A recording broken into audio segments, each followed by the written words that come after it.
Welcome back. I'm Jeremy Szafron. Well, it's a very busy week, and according to the CME FedWatch tool, markets are now pricing in a close to 90% chance that the Federal Reserve cuts interest rates again this week. But the bond market is also sending a very different message. Now, 10-year Treasury yields are still sitting at around 4.18%. Now, that's higher than when we saw this easing cycle begin back in September. And we haven't seen a disconnect like this since the early 1990s. And meanwhile, the Bank of International Settlements, the BIS, issued a warning today, calling gold a speculative asset after a 20% surge since September, and noting that this is the first time in the last 50 years that gold and equities have entered what it calls explosive territory at the same time. And obviously a lot of eyes on silver. That metal is less than $1 away from a record, with ETF inflows at their fastest pace since July. Now, we do have a little bit of a hawkish cut narrative coming from the Fed, so we're seeing a bit of a sell-off today in the metal side. We'll keep an eye on it.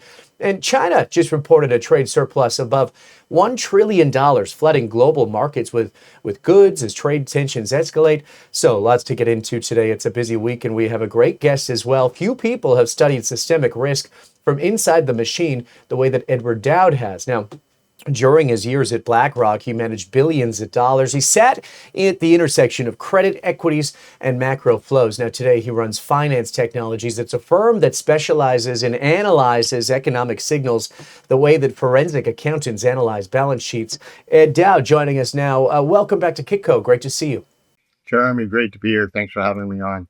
I appreciate your time. I know we're in a little bit, you're early morning in Hawaii, and there's a ton to get into. I mean, we're going to kind of forward look a little bit. I want to start with what I'm calling this Hasset trap. I mean, the gap between what the White House wants, what the Federal Reserve is doing, and what the bond market is actually pricing in. The Fed has already cut rates at 2 straight meetings and is expected to cut again this week.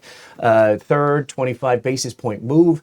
Yet, 10-year yields are higher than when the Fed began easing. So President Trump continues arguing that lower policy rates will pull mortgage rate down, and the bond market doesn't seem to be cooperating. Kevin Hasset, the White House National Economic Director, and widely viewed as the leading candidate, I should say, to replace Jerome Powell, he was on CNBC, and he said it would be irresponsible for the Fed to map out a 6-month plan. He says that the Fed should watch the data and compared this moment to the 1990s productivity boom. And I mean, you lived through the 1990s inside BlackRock. Is Hasset right? Are we entering a genuine AI-driven productivity era, or does it look more like 1999 with the Fed behind the curve on the bond market beginning to revolt? We put out a report in January of this year, warning of the dangers of a deep worldwide economic recession.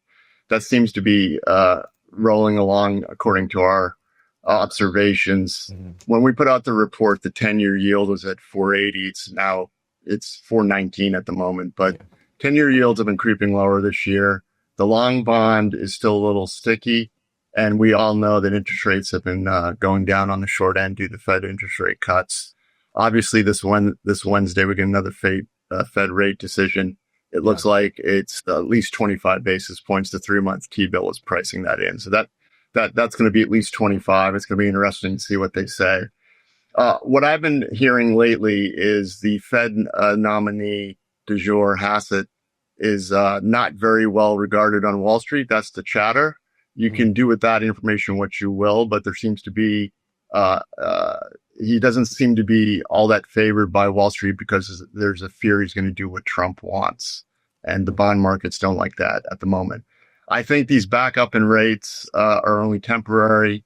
I think once we start to see the true teeth of the economic problems we face, we're going to see the long end respond lower. And even if it doesn't, the Fed will probably do QE and get the long end down. We had never done yield curve control. And if long interest rates become a problem, the Fed will step in and do that. That's a tool we haven't used in our toolbox. And Gunlach, the bond king, the current bond king, agrees that the Fed will do that at some point, and you have to be real quick and get into long duration assets when they do that, if they need to do that. Yeah. There was a new interview this morning. I actually we have a clip we'll play a little bit later on. Before we do that, the mainstream's not really talking about it, but I mean, Treasury Secretary Scott Bessent told CBS that he expected roughly 3% real GDP growth. And I mean, according to Bloomberg, many strategists say, this 4% yields are simply a return to pre-2008 normals. I mean, if the economy really is growing near 3%, why shouldn't the 10-year sit around 4? Why do you see this as kind of that bond vigilante warning instead of just that normal exit from the zero rate distortion? Well, correct. The market, I think, is mispricing economic growth, Yeah. and if the economy is growing, yields would definitely reflect that.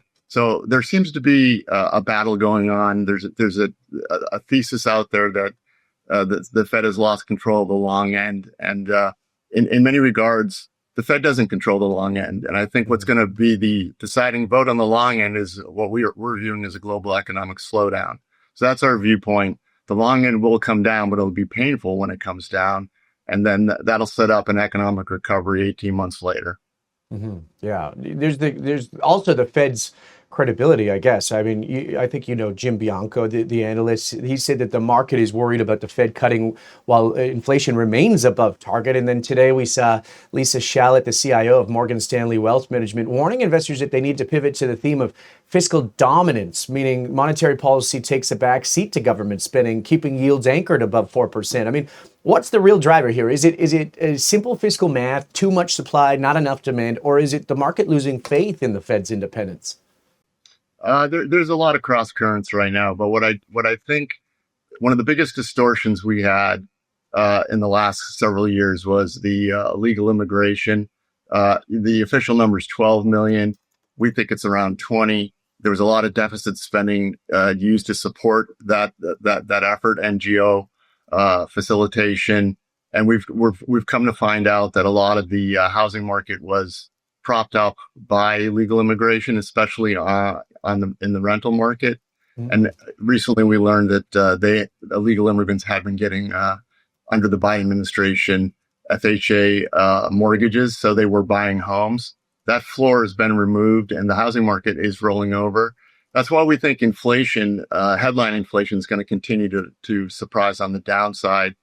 Shelter is about 36% of the CPI calculation. New tenant rents have been plummeting since Trump got into office. That feeds into all tenant rents and eventually home prices.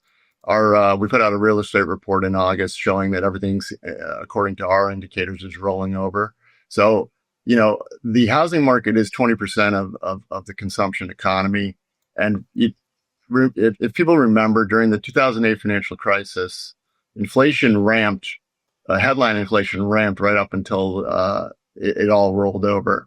And we see a credit cycle coming. Commercial real estate has been brewing in the background for a while. They've been extending and pretending. We have private credit problems, and when credit gets into trouble, we'll see inflation come down pretty quick, and then we'll switch to the scare of deflation, and the Fed will do what they do. They'll print money.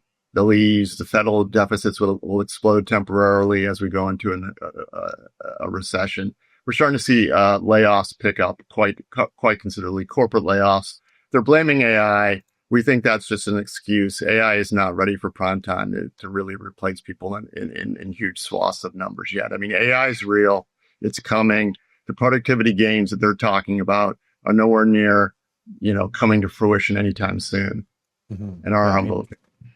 Okay, I mean, let's go back to that because you brought up an interesting point. I mean, you're suggesting that massive pool of demand when it came to illegal immigration that was never properly measured is just suddenly kind of, or at least leaving. Does that mean the credit risk sitting inside a FHA paper is materially worse than advertised too? And if so, I mean, who ends up holding that loss? Is it lenders, taxpayers, or the housing market itself? Yeah, so this has been the elephant in the room, this new economic variable. In fact, it blew up a lot of people's predictions for a recession in 23, 24. We were amongst those that were wrong on that call. And then we figured out why we were wrong. And then now we look at the Trump policies, and they are now taking away that juice that temporarily floated the economy. Border crossings have been halted. There's a cleanup and this discovery of massive fraud. We see massive fraud in Minnesota. And so this is going to work its way through the system. And unfortunately, it's going to cause a housing recession. And we have an affordability issue in this country. Young home buyers can't buy homes. We've never seen this before, but we see homes for sale versus homes sold. This is a huge wide gap. We put it in our real estate report, and I've shared that graphic with lots of people on Twitter. Usually those time series closely track each other. There's a huge gap right now. And the only way that's really going to settle out is through price. So we're looking for home prices to come down. Doesn't necessarily need to be like the great financial crisis. We'll monitor it as we go through it. But home prices are coming down, and they need to come down, quite frankly. And, the people who bought high are going to get hurt, but that's just the way the cycle rolls. And we think net, a way to really fix this economy is to let housing prices clear. I want to touch on a market that you've been really early on. I mean, private credit, and we saw this new report from Paraquin that global private credit now exceeds $2 trillion. I mean, it's larger than the entire U.S. high yield bond market, and it's a market with no transparency. There's no daily pricing and almost no stress testing. Today, borrowers are obviously going to rolling those loans into a higher rate world. Is private credit the real powder keg of this cycle? I mean, if it cracks, does it break slowly, or is it all at once here? These things happen slowly. I was around during the subprime crisis, and subprime really started to blow up in February of 2007. And then it took a while for that to spread through the contagion effect. And it's always through contagion and the feedback loops, because once there's a problem in what people will call a small part of the credit market. I mean, at the time, subprime was like $1 trillion or so. And it started to curtail lending in other areas. Bond fixed income folks started to sharpen their pencils and look at everything. And then it kind of fed on itself. That's where we are right now. The private credit market's opaque. We've had some spectacular wipeouts recently with First Brands, Tricolor, and PrimaLend. And people are sharpening their pencils. And people are redeeming these private credit funds. So now there's a liquidity problem where they're gating some of these funds and people aren't getting their money back. And so that starts to cause a, feedback loop. So we're in the beginning stages, we believe, of, and we're going to hear that private credit's contained and it's not a problem. But, like anything, it's a Jenga tower. And once you start removing some of the pieces, it has feedback loops. And we've got a housing problem coming up. Which is $12 trillion on the bank's balance sheets, mortgage-backed assets, securities, and defaults are going to start rising. We already have the early signs. We have credit card defaults rising. That's people stop paying those first, and auto loans, those are rising. We're going to see a real uptick, we think, next year in mortgage defaults. Interesting. That's what I was going to ask you. I mean, because when you say it kind of happens a little bit slower, I mean, how much time do you think we have? Because like you just mentioned, according to the New York Fed, credit card delinquencies are at their highest level, I mean, in more than a decade. If liquidity is drying up and underwriting is tightening, I mean, where are we in that credit contraction? Are we just at the beginning of the early phase now? Yeah, I think it started this fall. And the question we have, and everybody has, is how fast does it unfold? Yeah. And we don't know because there's so much hidden leverage right now. Everybody's super psyched about the AI stock bubble. Margin credit is, overextended. So this could happen fast or slow. It's anyone's guess, and timing is always difficult. But we think 2026, unfortunately, is going to be a very tumultuous year in the financial markets. And of course, we have midterms coming. This is going to be very interesting to see what happens. Yeah. It is going to be an interesting year. I thought last year was interesting, Ed, going into 2026. Let's bring in that one more voice that you just talked about, Jeffrey Gundlach, because obviously on MSNBC, actually it was Bloomberg this morning, he was talking about that if the 10-year pushes towards 6%, the Federal Reserve will be forced into quantitative easing, outright buying long-term bonds the way that they did during COVID. Do you agree that 6% breaks the system and forces emergency QE? And if so, I mean, what does that moment look like? I don't think we get anywhere near 6%. I think the economy is going to be showing slowing growth. Once the bond markets figure that out, they'll switch to deflation, disinflation as a scare. Stephanie Pomboy agrees with Gundlach, but thinks 5% is the trigger on the long bond. That's a 30-year bond, which is currently at 480. The 10 years at 414.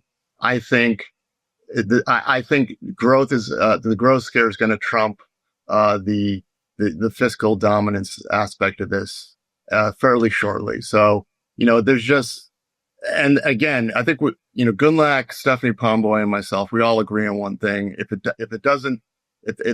interest rates back up too fast, the Fed will come in and do yield curve control, and that's a tool we haven't used yet, so it'll be effective, I think, initially. The Bank of Japan was using yield curve control for 20 years, but that's finally not working for them anymore because they're in such a dire strait. So, the U.S. is the cleanest shirt in a dirty laundry, and there's tools we haven't used yet. So, that's why I think this asymmetric bet of owning the long end in the 10-year. If you have more risk tolerance and you're an institutional investor, if you're a retail person, you just want to have dry powder in your portfolio to take advantage of cheaper prices when they come. Yeah, buying the dip. Let's get back to housing for a second, because I was watching some content, some of the interviews you were doing as well, and you were talking about this developing, housing recession, and of course we've heard it on this show before, and we saw, that according to the U.S. government data, new permits peaked in 2022 and have been rolling over ever since. Multifamily construction saw a boom in this, kind of in the scale of the 70s, driven in part by those unprecedented immigration flows that you were just talking about. Now, many of those large projects are showing early signs of stress. How confident are you that this becomes an outright, housing recession rather than a long freeze? Yeah, I think it's going to be an outright housing recession, and new permits peaked in 2022, and they are, generally speaking, a very, very good indicator of a slowing housing market. And what really held up the housing market and helped with the economy was the multi-tenant housing boom, and that was driven largely in part by immigration. We haven't seen such a boom in units as we have since the 70s, and those projects are longer lived and take longer than single family homes. So that's why construction is held up. But because this is all rolling over, construction is going to start to falter. And housing, again, is 20% of the consumption economy, and that's going to filter into everything else. So the cracks are there. Things are rolling. The question is, how fast does this go? If layoffs really start to happen in earnest, this could happen pretty fast. And it seems to me that corporations are starting to shed people pretty quickly. Yeah. We're seeing new evidence. Obviously, we talked about those credit card balances, but auto loan delinquencies are rising sharply too, especially among lower income households. Are analysts underestimating the risk because they're looking at averages instead of, distributions? Could this be something that we didn't want to actually deal with? Do policymakers actually want prices to correct, or will they use every tool to defend nominal prices? Yeah, so we have the baby boomers who want prices defended. They own the homes, they own the assets, they own the financial assets. So we have two different cohorts, young and old. The young people want prices to come down, the old people don't. So this is going to be interesting to see the policies that are put forth. Obviously, the floating of the 50-year mortgage was a fig leaf to try to mollify both, to keep prices elevated and lower, monthly payments. That didn't go over so well. People didn't like that. People didn't like the idea of paying, much more interest over time and being a debt slave. So, I'm a believer that cycles eventually take root, and you can kick the can down the road. The Biden administration kicked the can. The Trump administration is trying to probably kick the can. They're going to try to keep the AI bubble as inflated as possible because that's really the only game in town in terms of GDP. It was over half of the GDP the last couple of quarters. So, there's this interesting dynamic between the super wealthy, the baby boomers, and the millennials and Gen Z. And then, of course, there's Gen X stuck in the middle of all that. Yeah, no kidding. And then you mentioned, we're going into midterms. If that's the policy bias, defending prices no matter what, doesn't that eventually become kind of politically explosive? You got an entire generation locked out of home ownership. How long is it sustainable? Well, if you look at Trump's poll numbers, they've really crashed. in the last 2 months.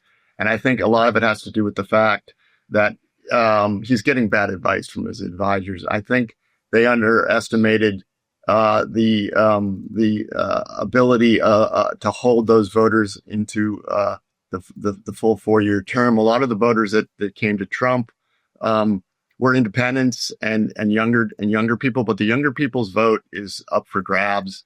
They want results. They don't care about, right versus left. And that's unfortunately why we saw Mamdani reelected in New York. They want to change, and they're going to get change. Now, be careful what you ask for, but that's the dynamic. There's this sense of hopelessness amongst young people who can't find jobs. The job market is awful right now. There's hiring freezes everywhere. The most recent college graduates are sitting on the sidelines, and this is what's going on. And if we keep asset prices too high for too long, this is why national populism is rising across the globe. There's too few. Whenever we get to this kind of wealth distribution where it's really at the top 1%, this is when political chaos ensues. It's happened historically throughout time.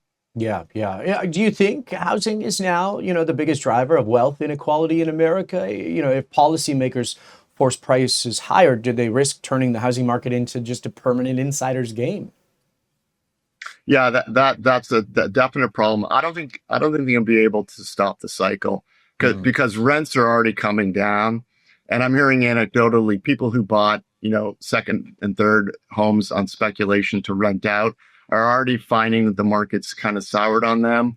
And anecdotally, I'm hearing of people that are realizing they can't cover the full cost of their ownership, meaning the insurance, the taxes, and the mortgage. And now they're running losses on some of these things. And eventually some of these people will put these homes on the markets because they just say, you know what, I can't be bothered with losing money every month. So I don't think the government can really stop the cycle that's coming. And we have a demographic problem now that we've stopped the illegal immigration. Goldman Sachs put out a chart at the beginning of the year that suggested, with illegal immigration stopped and the birth death model the way it is at the moment, we could actually have a drop in the U.S. population of 500K potentially for the first time in forever. So my humble opinion is that the cycle can be delayed, but it can't be stopped, and that God controls the long end of the bond market. And once the growth slowing is apparent to everybody, the bond end will price in slowing growth, which will set up the next recovery. Yeah, well said. I'm going to use that quote too. If the goal is to defend prices here, aren't policymakers basically guaranteeing shelter inflation stays elevated? Doesn't that tie the Fed's hand at the next stage of this cycle? Well, rents are coming down. Home prices are still sticky. Rents are already coming down. New tenant rents are imploding, and they can defend all they want. But right now, unfortunately, it's more the price of renting is cheaper than the price of ownership. And for homes to that usually is flipped the other way, over the long term. The only way for that relationship to rebalance is if home prices come down, which is what I fully expect once we get going along here into the teeth of the recession. And the Fed can do what they want to do, and the policymakers can try to hold prices up, but I don't think it's going to happen. And the credit markets. What drives inflation is credit creation. And, credit creation is going the wrong way at the moment. Ed, you've been describing an economy where the fundamentals on Main Street are deteriorating, yet Wall Street is acting, and they called it a new golden age. And that's largely because of AI. They think it'll save everything. Is Wall Street using AI as a distraction from the cracks that you're seeing in the real economy? Or do you give any credit to the idea that technological cycles can paper over Main Street weakness? Well, they certainly in the mainstream headline indices, the majority of the returns this year have been given to us by 7 to 10 stocks that are what is holding up the indexes. About right, I think currently right now, those 10 stocks are about 40% of the S&P 500 market cap. So certainly, the appearance is the stock market's fine. Underneath, there's issues if you look at different sectors and participation of the other non-10 stocks. However, I'm a believer in technology. I think long term it can help. But we do have booms and busts and hype cycles. The dot-com cycle was a hype cycle. There was a lot of excitement and dreams about the advent of the internet, which eventually came to fruition, but much, much later. There's a lot of upfront investment that was overpriced, overhyped, and created long-term gains down the road. But the investors who initially bought a lot of those companies were wiped out. Same thing here with AI. AI is a tremendous amount of capex. It's the pricing of this thing to make money is not anywhere near realistic. OpenAI is hemorrhaging money. Weave is losing money.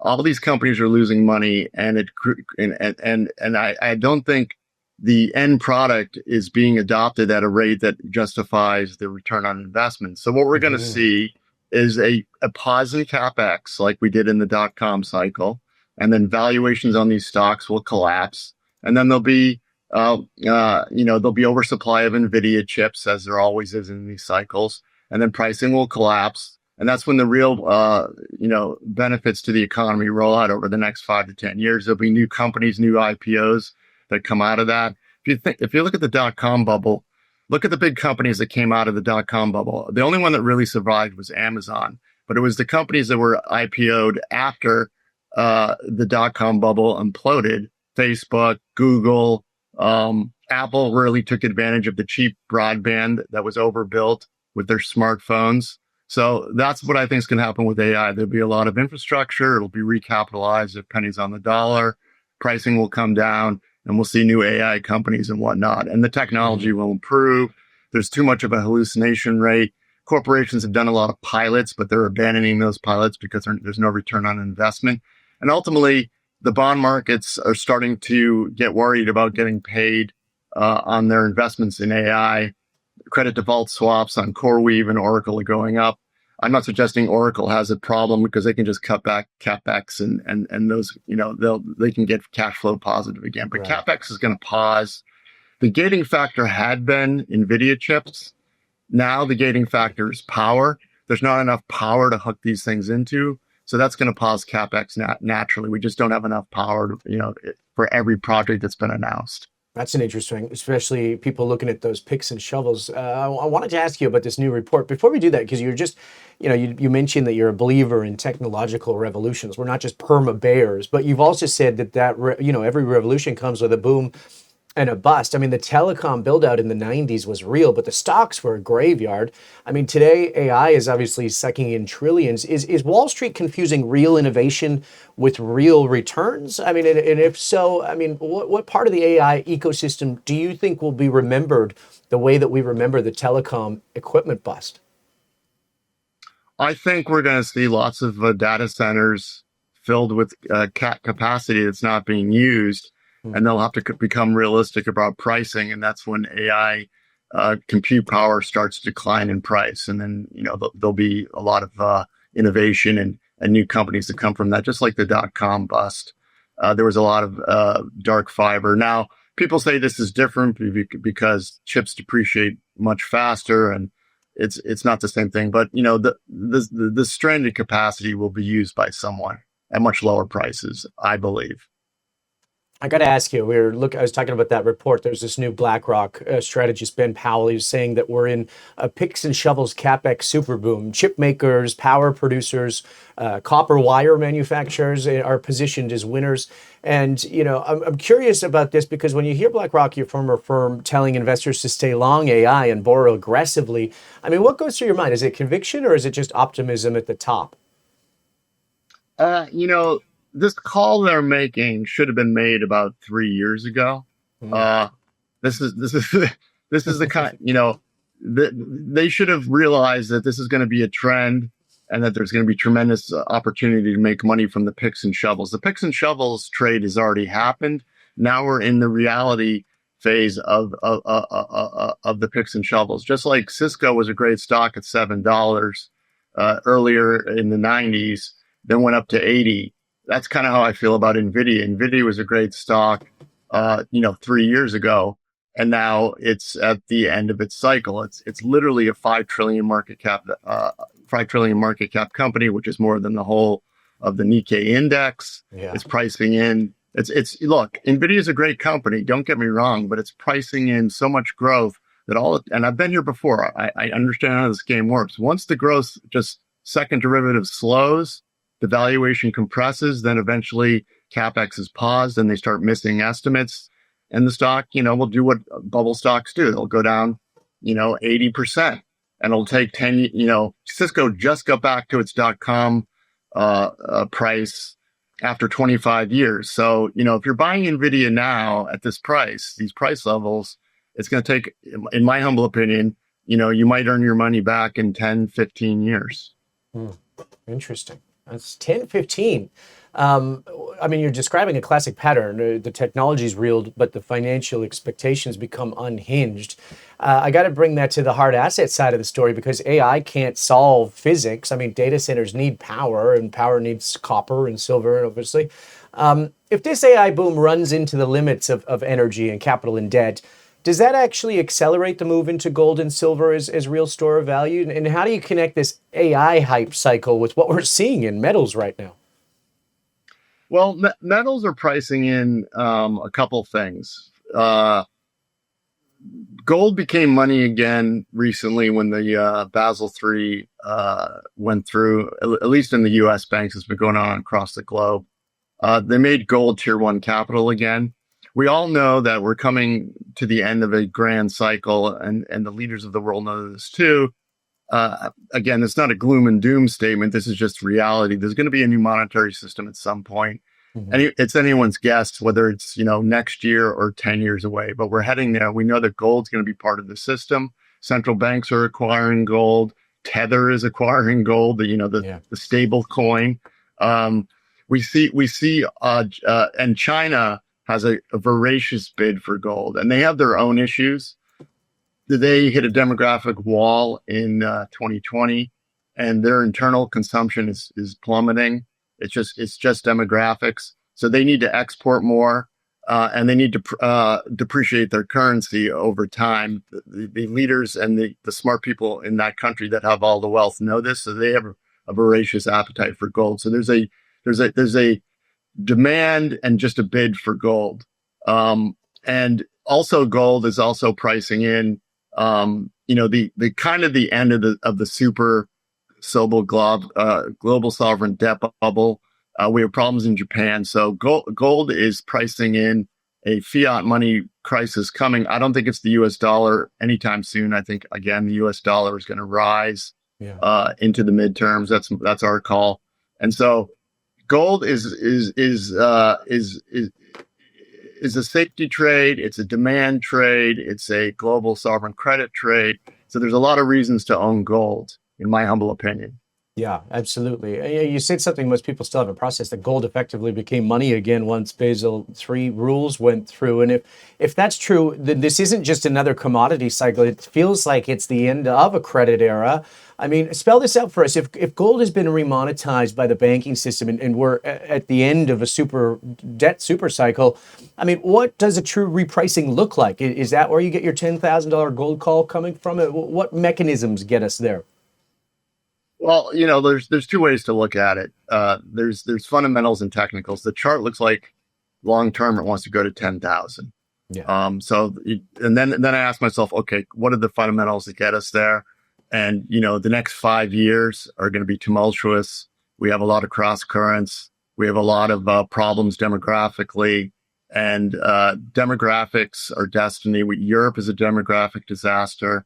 China is a demographic disaster, Japan and South Korea.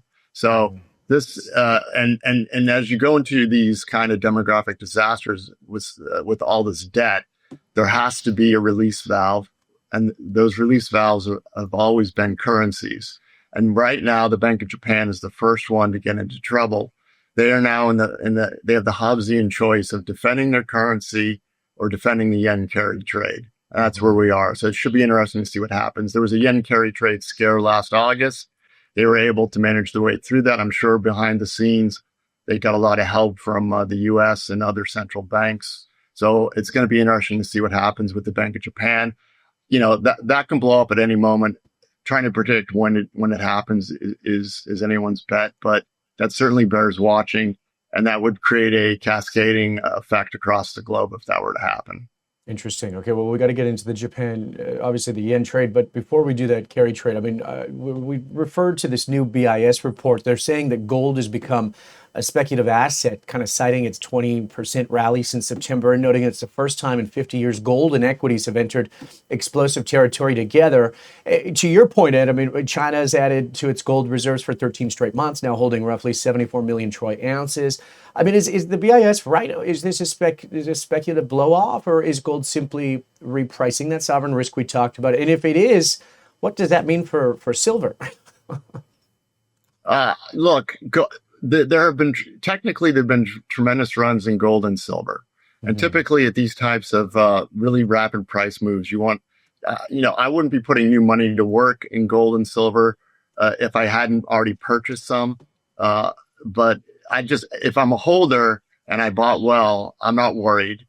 I'm holding because I do think gold and silver, rather than go down 50% like they did in the great financial crisis, I think they might go down a little bit and consolidate for maybe 6 to 12 months to 2 years, and then reassert their price dominance into 2030. So I'm more in the camp that gold and silver need to consolidate, and that would be healthy actually if we see a consolidation pattern, and that wouldn't bother me at all.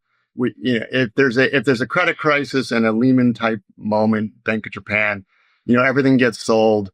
And if gold were to go down 20, 30, 40%, I'd be buying it hand over fist. I think gold is something you just want to continually stack when it pulls back.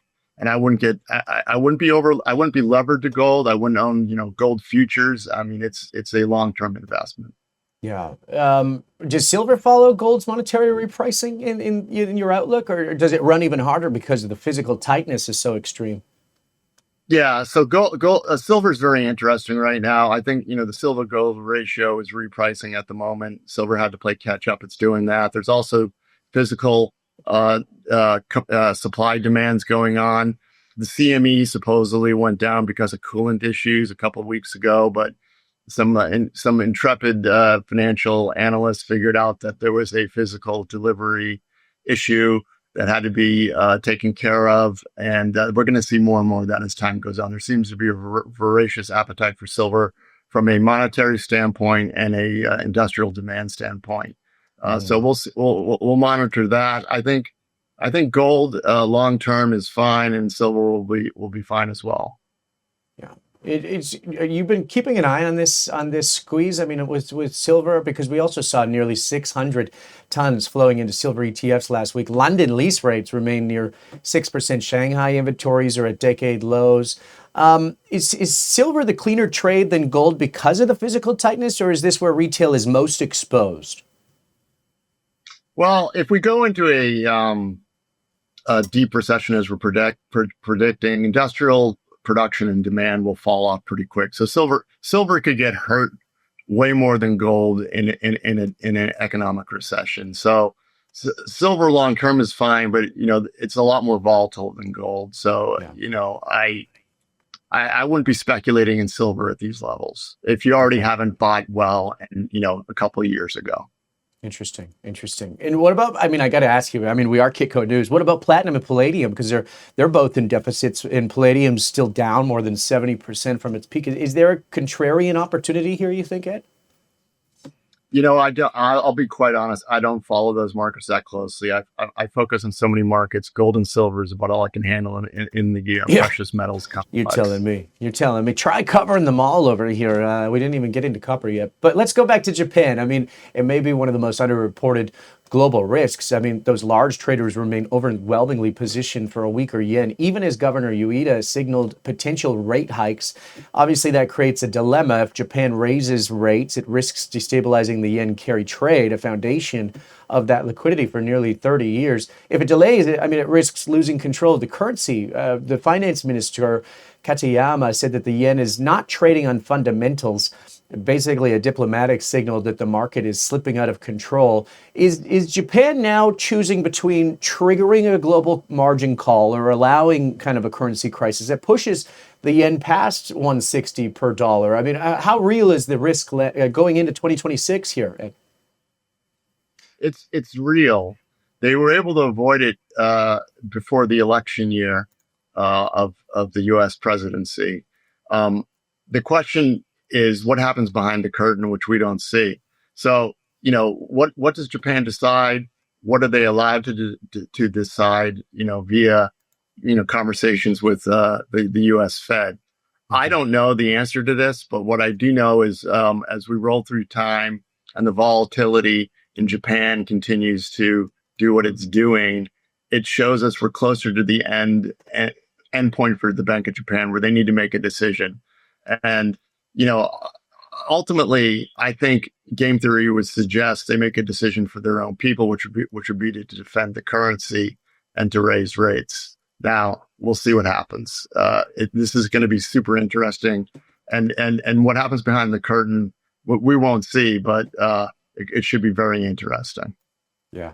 And we just saw, we have a new prime minister in that country too. That's a point that doesn't really get enough attention. At some stage, Japan has to stop managing the yen for Wall Street and start managing it for the Japanese household.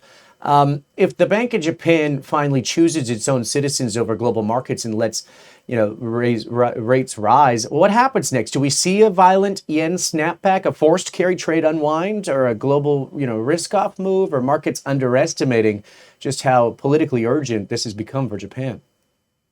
Well, it depends. If it's decided they're going to raise interest rates, they'll probably communicate that to the central banks across the globe. Mm-hmm. And perhaps there'll be some behind the scenes stabilization efforts, dollar swaps, perhaps sneaky purchases of some of these assets. Who knows? But if they surprise the capital markets and the other central banks, that's when it could become unhinged. They're going to try as much as they can to manage this. The question is, will the markets allow them to manage this? Or will the markets vote with their own fee? We'll find out soon enough. Yeah. And if Japan has to sell treasuries to stabilize the yen, does that accelerate the bond market stress we're already seeing and push even more capital into gold? Yeah, that's absolutely could happen. But I see any Japanese forced selling of treasuries as a short-term event, especially as we roll into a slowing growth scenario in the U.S. economy.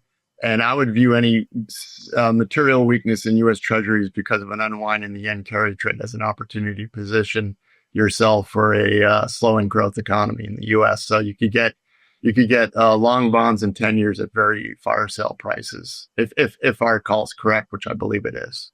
Yeah, interesting. What a fascinating time. Briefly here, before I let you go, Edo, we got to talk about China just quickly because there's this trade war talk. And we saw this new China customs data. Its annual trade surplus surged past $1 trillion. Exports to the U.S. fell 29% in November. Exports to Africa rose 28%. Europe's also importing more Chinese goods. Is this the real-time decoupling analysts have warned about? And if China's redirecting its export engine towards the global south and Europe, what does that mean for its willingness to buy U.S. treasuries? China has to do what they're doing because of their domestic implosion. Ever since COVID hit and their domestic and their demographic wallet they've been accelerating their exports and their trade outside of China and ramping up their trade industries to keep the lights on, to keep their Chinese people employed. This is only going to continue, and this is why we're going to see continued trade wars and trade tariffs and whatnot. And even though the U.S. seems to be the only one doing this at the moment, the European Union might have to do it. Others may have to impose trade sanctions against China because they're just going to dump deflation into these other people's countries, which is not good for these consumer-based economies. So China has a real problem, and their GDP growth is about 5%. And we put out a China report that's mostly priced for institutions. We released it about a month ago, and it's getting good traction. One of the things we discovered was that, prior to COVID, priced in US dollars, their GDP became 80% of the US GDP. Since COVID, priced in US dollars, their GDP is 60%. Their growth in yuan, their GDP growth since COVID has been about 5%. Priced in US dollars, it's zero. So China is in a existential problem, and they need to export their way out of it, much like what happened to Japan after their demographic bust in the 90s. They started to export more and do government infrastructure projects to keep the lights on there. The problem is that Japan is 1/10 the size of China, and so that wasn't really a threat to the global economy. The deflation that can be exported from China is a threat. They also have too much of the world's money supply, so there's soft power issues as there's capital controls, but some of that money leaks out, and we have soft power issues where the Chinese are buying anything that isn't nailed down in other countries. That's interesting. And if this export wave is a sign of internal stress, not strength, what does that mean for global market? I mean, are we underpricing the deflation risk coming out of China while overpricing the AI boom in the US? Yeah, there's a definite mispricing of the deflation risks all across the globe that we see coming. And one thing we know about central bankers and bankers in general is that you have to inflate or die. The banking system can't handle any long-term amount of deflation. So that's why we expect, as the deflation becomes apparent to the capital markets across the globe, especially as the U.S. economy slows, we're going to see massive money printing and deficit spending by every government. And then we'll see where that shakes out. And then we'll be on another inflation roller coaster. But in the meantime, you want to protect the risk from losing in the risk off trade that's coming, and then get back in and try to time it for when they reinflate, which they're going to have to do. But unfortunately, we're in the monetary system as it stands is inflate or die. It's a debt-based fiat system that survives on credit creation and debasement of currencies, and that's how we roll. Yeah. So I mean, so the real danger, the policymakers try to fight China's deflation with even more liquidity and accidentally feed an asset bubble that snaps violently. I mean, is that how the cycle like this typically ends, Ed? Yeah. The problem, the reason why the cycle's been extended is, easy money. People have been looking at M2 and say the Fed's printing money. M2 is not the Fed printing money. It is credit creation. And the last 2 years of the credit creation cycle are always usually what we call Ponzi finance. It's credit to refinance stuff that's not working. It's to kick the can down the road or just outright fraud. And that's where we are. That's where the private credit markets come into this. There's been a lot of credit extended, a lot of bankers making monies in fees, a lot of private equity firms making money on fees. But a lot of the credit extended is going to default and can't make payments. So that's where we are. We're at the end of the easy money cycle. The Fed already took the punch bowl away by raising interest rates. And it took a lot longer than I thought, but we're getting there. Liquidity is tightening up across the globe. So we're in a lagged crisis, as we say. Well, that brings us back then. Let's end with risk management. I mean, you've said a normal recession could still take stocks down 30 to 50%. You warned private credit may be this cycle's subprime. I mean, what's the one asset class or structure you consider dead money for the next decade? Dead money? Yeah. Well, if that's hard to call because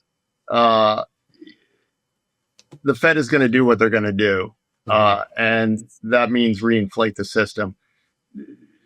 Rather than dead money, I would suggest relative underperformance money. I think in every bubble, the cycle's winners, like the AI winners in the stock market, will take a long time to recover, and there'll be something else, another leadership group that comes out the other side of this.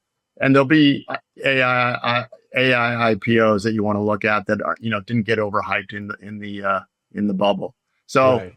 I would avoid the last cycle's winners in the stock market. Like Nvidia will take a long time to recover, and that was the same thing during the tech sell-off. A lot of these stocks took 10 years to recover. This is good because I mean I get always written. I mean for our viewers, ordinary savers kind of worried about the economy. They're worried about housing costs and AI, this job disruption that we talked about. I mean, what are the three most practical kind of steps that they can take over the next year to kind of protect themselves from what we're talking about in 2026? Yeah, this is what I've been saying for the last, year or so. On Wall Street, we call cash dry powder. Cash is an asset. It's a trade. It's a position.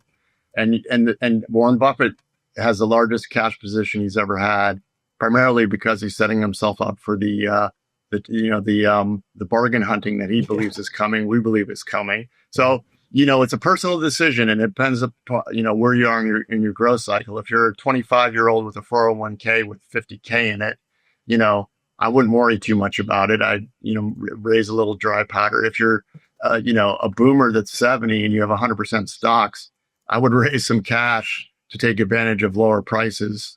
And, I would have a higher proportion of my portfolio in cash and then just redeploy later. This is, and if you're over levered to real estate, try to delever. And if you don't have a lot of assets and your job is your primary way of income, make yourself as indispensable to your employer. So when the rifts do come, you're not the one getting fired. I mean, it means, unfortunately, working harder, staying later, make yourself as valuable to your employer as possible versus everybody else at the shop. Yeah, well said. Ed Dowd, founder of Phinance Technologies, joining us. Thanks for making the time for this. I know we got to all kinds of different things, but of course, fast-moving market. You ever see anything like this? The volatility is picking up. There's a lot of cross currents. There's a lot of confusion. This is one of the most interesting things I've ever seen. Yeah. But it's also one of the scariest things I've ever seen. We've never seen a bubble this extended for this long with the can being kicked down the road. And I really want to emphasize before we end here that the U.S. government basically, to kick the can down the road, brought in 20 million illegal aliens and gave them money to keep this extended so that the Biden administration could win an election. And the hangover from that is going to be horrific, unfortunately. Yeah. And as you said, raise some cash, get cash together, and I guess get ready for a haircut because as we know, as investors, there's always opportunity in this market too. Wonderful. All right. Ed, appreciate that. Thank you, my friend. Thank you, Jeremy. Good being here. Yeah, you as well. Appreciate your time. And if you'd like to stay updated on Kitco's latest market interviews, analysis, of course, breaking news, subscribe right here to this channel and turn on notifications so you don't ever miss our next report. I'm Jeremy Szafron. Thanks for watching Kitco News. We'll see you next time.